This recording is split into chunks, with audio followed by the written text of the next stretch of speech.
नमस्कार।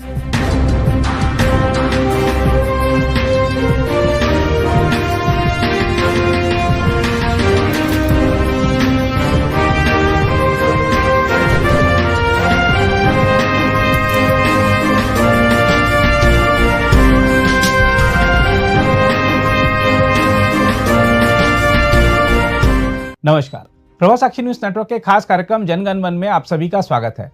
संसद का शीतकालीन सत्र शुरू हो चुका है। दोनों सदनों का पहला दिन हंगामे की भेंट चढ़ गया। विपक्ष के जिस तरह के तेवर दिखाई दे रहे हैं, उससे ऐसा लगता है कि संसद का यह शीत सत्र राजनीतिक रूप से गर्म बना रहेगा। देखा जाए तो सरकार ने इस सत्र के लिए जो विधायी कामकाज तय किया है, वह तो किसी न किसी तरह पूरा हो जाएगा, लेकिन चिंता इस बात की है कि जनता के असल मुद्दों का क्या होगा। देश के सामने ऐसी कई ज्वलंत समस्याएं हैं जिन पर संसद में चर्चा होना बहुत जरूरी है। देश के समक्ष कई ऐसे मुद्दे हैं जिन पर संसद में चर्चा कर उनका निराकरण करना बहुत जरूरी है। क्या हैं वह प्रासंगिक मुद्दे और भारत कैसे उनके चलते हो रहा है प्रभावित, इस बारे में बता रहे हैं उच्चतम न्यायालय के वरिष्ठ अधिवक्ता और भारत के PIL मैन के रूप में विख्यात श्री अश्विनी उपाध्याय। संसद शुरू हो चुकी है। वक्फ बोर्ड, वक्फ ट्रिब्यूनल पे भी चर्चा होगी, वक्फ एक्ट के ऊपर भी चर्चा होगी। मैं माननीय प्रधानमंत्री जी और गृह मंत्री जी को धन्यवाद देता हूं जो कानून के अंदर वो बदलाव करने जा रहे हैं। लेकिन इसके साथ कई और ऐसे विषय हैं जिन पे संसद में चर्चा जरूरी है। जहां जहां हम घटे वहां वहां कटे। दुर्योधन के ननिहाल गंधार से हम घटे तो वहां कटे। राजा भरत के ननिहाल कैकेय से हम घटे तो वहां कटे और वो पाकिस्तान बन गया। बांग्लादेश में हम घटे, वहां कट रहे, कुछ दिन के अंदर वहां हिंदू खत्म हो चुके हैं। कश्मीर में हम घटे, कटे। ऐसे भारत के 9 राज्यों की डेमोग्राफी बदल चुकी है। 800 जिलों में से 200 जिलों की डेमोग्राफी बदल चुकी है। 6000 तहसीलों में से 1500 तहसीलों की डेमोग्राफी बदल चुकी है। इसलिए मैं माननीय प्रधानमंत्री से, गृह मंत्री से आग्रह करता हूं कि संसद में डेमोग्राफी के ऊपर गंभीरता के साथ चर्चा करें। ये जो डेमोग्राफी का बदलाव है, चाहे वो मुंबई की डेमोग्राफी में बदलाव हो रहा है, चाहे वो दिल्ली की, चाहे आपके लखनऊ की या हर शहर की, ये बहुत गंभीर चिंता का विषय है। इसमें संसद में खुली चर्चा होनी चाहिए। और ये जो डेमोग्राफी का बदलाव है, इसका एक ही समाधान है। सबसे पहले हम दो, हमारे दो, सबके दो, ये कानून तत्काल लागू किया जाए और जो हम दो हमारे दो को न माने उसकी नागरिकता खत्म किया जाए, तभी यह कानून सफल होगा। दूसरा, 10,000 हिंदुओं का प्रतिदिन धर्मांतरण हो रहा है। प्रतिदिन 10,000 हिंदुओं का धर्मांतरण हो रहा है। साम दाम दंड भेद द्वारा हॉस्पिटल में इलाज का लालच देके, स्कूल में एडमिशन का लालच देके, पैसे का लालच देके, अलग अलग तरीके से धर्मांतरण को गंभीर अपराध घोषित किया जाए। जो भारतीय न्याय संहिता बनी है उसमें धर्मांतरण के ऊपर एक चैप्टर डाला जाए और धर्मांतरण कराने वालों और उनके मददगारों के खिलाफ NSA, UAPA, वेजिंग वॉर, देशद्रोह और गैंगस्टर एक्ट लगाने के लिए सभी राज्य सरकारों को लिखा जाए। ये व्यवस्था तत्काल करने की जरूरत है। भारत की डेमोग्राफी बदलाव में जो तीसरा कारण है वो है घुसपैठ। जब 2017 में मैंने PIL फाइल किया था तब 5 करोड़ घुसपैठी आ चुके थे। अभी तो लगभग ये 6 करोड़ के आसपास हो चुके हैं। और NRC लागू करने से पहले जरूरी है कानून कठोर बनाया जाए। सबसे पहले घुसपैठ को राष्ट्र की सुरक्षा के लिए खतरा घोषित किया जाए। घुसपैठ को देश की एकता अखंडता के लिए खतरा घोषित किया जाए। घुसपैठ को एक अप्रत्यक्ष युद्ध घोषित किया जाए, इनडायरेक्ट वॉर घोषित किया जाए। घुसपैठ को संगठित अपराध घोषित किया जाए और घुसपैठ को देशद्रोह घोषित किया जाए। जैसे ही संसद में ये 5 प्रस्ताव पास हो जाएंगे, पूरे देश की पुलिस घुसपैठियों और उनके मददगारों पे NSA, UAPA, वेजिंग वॉर, देशद्रोह और गैंगस्टर लगाना शुरू कर देगी। और जहां हमने 500,000 घुसपैठियों और उनके मददगारों पे ये धाराएं लगाई, तत्काल घुसपैठी अपने आप छोड़ के भाग जाएंगे। संसद से स्पष्ट संदेश जाना चाहिए कि 3 महीने के अंदर भारत खाली करो और 3 महीने के बाद जो मिलेगा उसके ऊपर NSA भी लगेगा, UAPA भी लगेगा, वेजिंग वॉर भी लगेगा, देशद्रोह भी लगेगा, गैंगस्टर एक्ट लगेगा। मैं गारंटी के साथ कहता हूं 80% घुसपैठी अपने आप भाग जाएंगे जिस दिन संसद से प्रस्ताव पारित हो गया। चौथा जो सबसे बड़ा खतरा है जिसके कारण हिंदू घट रहे हैं वो है ड्रग जिहाद। लव जिहाद तो चल ही रहा है, लैंड जिहाद तो चल ही रहा है, ये जो ड्रग जिहाद शुरू हुआ है ये बहुत ही खतरनाक है। स्कूल में, कॉलेज में बड़े प्लान्ड वे में हिंदू युवाओं को और हिंदू युवतियों को ड्रग बांटी जा रही है। बड़े टारगेट करके उनको दिया जाता है, ड्रग दिया जा रहा है, उनको नशेड़ी बनाया जा रहा है और ड्रग में नपुंसकता की दवाई मिलाई जा रही है। नतीजा ये हो रहा है वो बीए, बीएससी, बीकॉम जब तक करता है ड्रग एडिक्ट हो जाता है और उसके बाद वो लड़का या लड़की कहती है हम तो शादी नहीं करेंगे। हिंदुओं की संख्या घटने का जो सबसे बड़ा कारण है, पहला कारण है जनसंख्या विस्फोट, दूसरा कारण है घुसपैठ, तीसरा कारण है धर्मांतरण और चौथा कारण है ड्रग जिहाद। नशा तस्करों को फांसी देने के लिए कानून बनाना बहुत ज़रूरी है, फास्ट ट्रैकिंग करना ज़रूरी है, जल्दी जल्दी मुकदमा हो इसके लिए नार्को पॉलीग्राफ ब्रेन मैपिंग कानून बनाना ज़रूरी है।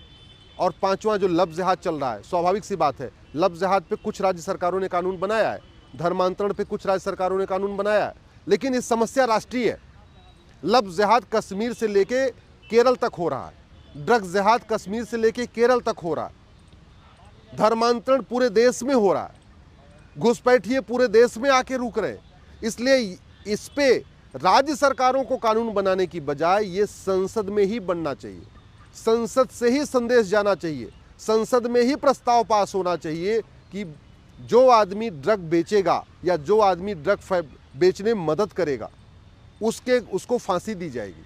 सिंगापुर में फांसी होती है, दुनिया के कई देशों में जो ड्रग स्मगलर होते हैं उनको फांसी होती है। सिंगापुर में तो एक आदमी 900 ग्राम गांजा लेके घूम रहा था, उसको फांसी दे दिया। भारत को बचाना है, भारत की संस्कृति को बचाना है तो भारत की जो डेमोग्राफी बदल रही है इस बदलाव को रोकना पड़ेगा। और डेमोग्राफी बदलाव का 5 कारण है: घुसपैठ, धर्मांतरण, जनसंख्या विस्फोट, लव जिहाद और ड्रग जिहाद। इसको कठोर कानून बना के रोका जा सकता है, क्योंकि बाकी समाज के जागने से इसमें से पांचों कोई नहीं रुकेगा। हिंदुओं ने तो हमारे दो लागू अपना लिया है, लेकिन सब लोग नहीं अपना रहे हैं, उनके लिए कठोर कानून जरूरी है। हिंदू कभी किसी के धर्मांतरण नहीं कराते, बल्कि जो घर वापसी करता है उसका स्वागत करते। तो जरूरत इस बात की है कि धर्मांतरण के खिलाफ कठोर कानून हो और घर वापसी को प्रमोट किया जाए। दुर्भाग्यवश भारत में धर्मांतरण को प्रमोट करने के लिए लगभग 300 योजनाएं चल रही हैं, धर्मांतरण को प्रमोट करने के लिए लगभग 10 कानून चल रहे हैं। ये जो माइनॉरिटी वाला कॉन्सेप्ट चल रहा है ना, इससे धर्मांतरण प्रमोट हो रहा है। जितना ज़्यादा माइनॉरिटी के नाम पे स्कीम चलेगी, जितना ज़्यादा माइनॉरिटी के नाम पे योजनाएं चलेंगी, जितना ज़्यादा माइनॉरिटी के नाम पे वजीफा चलेगा, लोन चलेगा, उतना ज़्यादा धर्मांतरण होगा। क्योंकि आदमी हिंदू रहता है तो उसको मान लीजिए 5 स्कीम का फ़ायदा होता है, वो कन्वर्ट हो जाता है, क्रिश्चियन बन जाता है या मुस्लिम बन जाता है तो उसको 50 और स्कीम मिल जाती है। तो ये माइनॉरिटी मेजॉरिटी को ख़त्म करने की ज़रूरत है, धर्म और रिलीजन को डिफाइन करने की ज़रूरत है, हेट स्पीच को डिफाइन करने की ज़रूरत है। अब समय आ चुका है कि संसद में हेट स्पीच को डिफाइन किया जाए और जितनी भी किताबें हैं, जितनी भी रिलीजियस किताबें हैं, उनको बाकायदा उनको एग्जामिन किया जाए कि किसी किताब में हेट स्पीच तो नहीं फैलाई जा रही है, किसी किताब में दूसरों के प्रति नफरत तो नहीं सिखाई जा रही है। इसको भी एग्जामिन करने की ज़रूरत है। मैं आशा करता हूँ माननीय संसद की शपथ लेने वाले हमारे सांसद, संविधान की शपथ लेने वाले हमारे माननीय सांसद कम से कम अब दल गुलामी छोड़ेंगे और राष्ट्र के बारे में, भारत के बारे में, भारत की संस्कृति के बारे में एक होकर चिंतन करेंगे। क्योंकि जब तक हिंदू बहुसंख्यक है तब तक ये भारत का संविधान है, नहीं तो एक दिन लगेगा इस संविधान को बदलने में।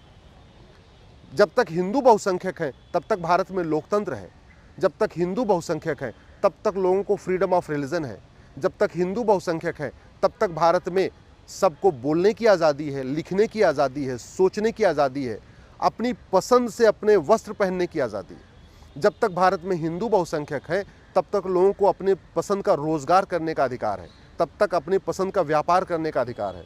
जब तक भारत में हिंदू बहुसंख्यक है तब तक लोगों को राइट टू फूड है, राइट टू स्पीच है, राइट टू इक्वलिटी है, राइट टू जस्टिस है, राइट टू लिबर्टी है, राइट टू कल्चर है, राइट टू कस्टम है। जब तक हिंदू बहुसंख्यक है तब तक भारत में समता, समानता, समरसता है। जब तक हिंदू बहुसंख्यक है तब तक भारत में वसुधैव कुटुंबकम की भावना है। जब तक हिंदू बहुसंख्यक है तब तक जननी जन्म भूमि स्वर्गादिप गरियसी की भावना है। जब तक हिंदू बहुसंख्यक है तब तक सर्वमंगल मांगल्य शिवे सर्वार्थ साधिके की भावना है। जब तक हिंदू बहुसंख्यक हैं तब तक ही सबका साथ सबका विकास है। इसलिए हिंदू न घटे, भारत की डेमोग्राफी न बदले, जितनी बदल चुकी है ये धीरे धीरे ग्रेजुअली ठीक हो, इसके लिए संसद में चर्चा होनी चाहिए और मैंने तरीका वही बताया। सबसे पहले आपको 5 कानून बनाना पड़ेगा, आपको जनसंख्या नियंत्रण कानून बनाना पड़ेगा, धर्मांतरण नियंत्रण कानून बनाना पड़ेगा, घुसपैठ नियंत्रण कानून बनाना पड़ेगा, आपको ड्रग के खिलाफ कठोर कानून बनाना पड़ेगा, लफ्ज़ जिहाद के खिलाफ कठोर कानून बनाना पड़ेगा और ये नफरती जो स्कूल चल रहे हैं इन पे भी चर्चा होनी चाहिए। समान शिक्षा पे चर्चा होनी चाहिए, समान नागरिक संहिता पे चर्चा होनी चाहिए, समान धर्मस्थल संहिता पे चर्चा होनी चाहिए, समान कर संहिता पे चर्चा होनी चाहिए, समान पुलिस संहिता पे चर्चा होनी चाहिए, समान प्रशासनिक संहिता की चर्चा होनी चाहिए, समान न्यायिक संहिता पे चर्चा होनी चाहिए, जस्टिस विद इन ईयर पे चर्चा होनी चाहिए, जस्टिस फॉर ऑल पे चर्चा होनी चाहिए और ये जो फर्जी केसेस चल रहे हैं इन पे लगाम लगाई जाए। इसके लिए ज़रूरी है कि झूठी शिकायत, झूठी गवाही, झूठा बयान, झूठी जांच, इसको गंभीर अपराध घोषित किया जाए। मैं माननीय सांसदों से आग्रह कर रहा हूं, अब आप दल गुलामी छोड़िए, अपने बच्चों के भविष्य की चिंता करिए और संविधान के अनुसार कठोर कानून बनाइए। अगर आप भी लेना चाहते हैं देश दुनिया की तमाम जानकारी तो आज ही सब्सक्राइब करें हमारे चैनल को। साथ ही नीचे दिए बेल आइकन को जरूर दबाएं ताकि हर अपडेट आप तक पहुंच सके।